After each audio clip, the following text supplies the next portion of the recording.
Hola, buenas. Voy a hacer un breve video. Esta vez voy a hablar muy cortito porque esto lo he respondido 500 veces, pero ya me lo preguntaron de nuevo, así que lo voy a volver a responder.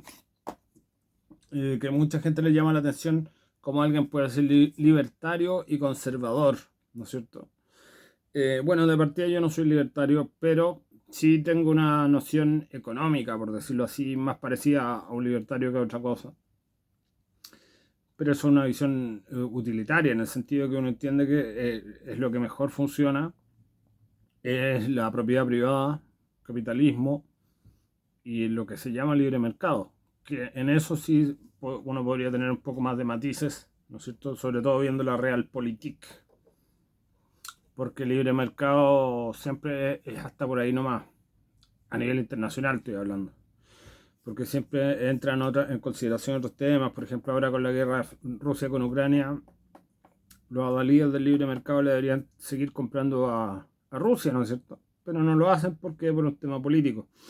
Entonces, bueno, como digo, siempre hay peros, pero en general o sea, hay una evidencia empírica gigantesca de que el mercado, mientras más libre sea, mientras más competencia haya, va a generar mejores productos más baratos y más masivos, por decirlo de alguna manera. ¿No es cierto? Va a sustituir la escasez en determinados mercados, etcétera.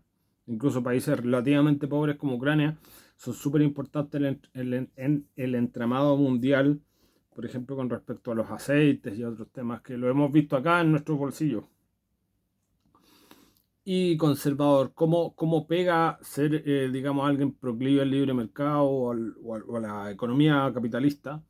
Con respecto al conservadurismo, yo soy conservador en el sentido de que creo que lo mejor para cualquier sociedad es que exista una tradición, un respeto a la tradición, porque la tradición en el fondo es, como decía Chesterton, la democracia de los ancestros o la democracia de los tiempos pasados. En el fondo es lo que nos transmite la experiencia vivida por miles de generaciones hacia atrás en un lugar determinado.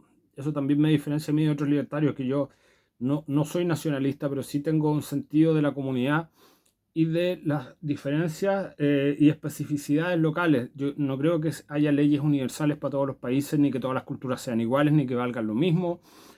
En ese sentido, estoy totalmente en la área contraria, no soy relativista moral ni cultural, y eso por mil razones históricas, antropológicas y mil cosas más. Yo creo que no todos los pueblos son igual de civilizados y por lo tanto no todos valen lo mismo, más allá que uno debiera respetar la mayor parte de las culturas, no todas por supuesto, pero más allá de ese respeto, lo que existe es una valoración acerca del nivel civilizatorio, que es algo que las ciencias sociales tenían muy presente hasta hace unos 40 años, ya al día de hoy eso estaba prácticamente proscrito y no se habla de eso.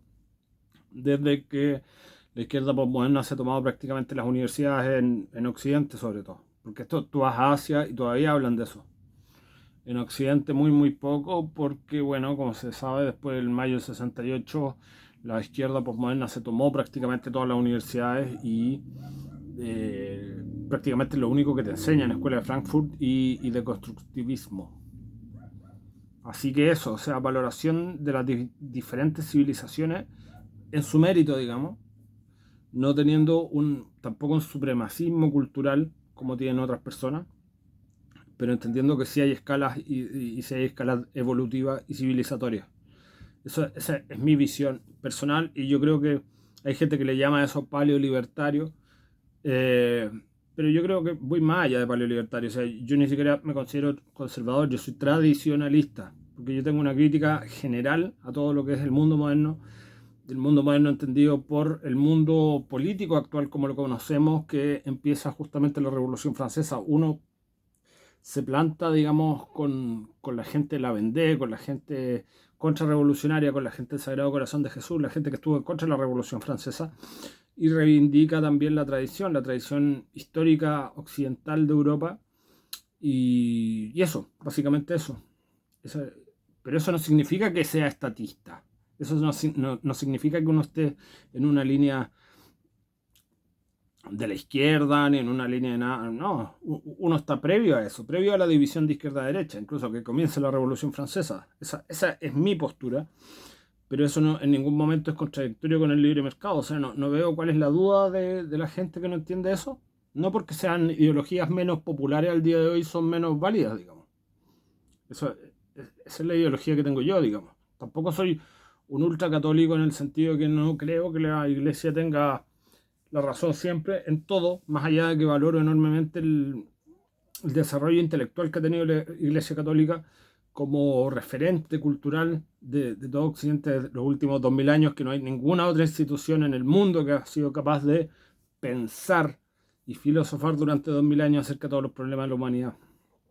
Entonces, un gran respeto por la Iglesia Católica, pero no significa una obsecuencia con respecto a ella y mucho menos con respecto a lo que es en la actualidad la Iglesia Católica, sino que más bien una valoración de su legado, de la tradición, de la conformación de Europa occidental y de nosotros en Chile o en Sudamérica como descendientes, entre comillas, de esa tradición cristiana occidental y como digo, bien occidental, porque no es lo mismo Europa del Este que Europa occidental.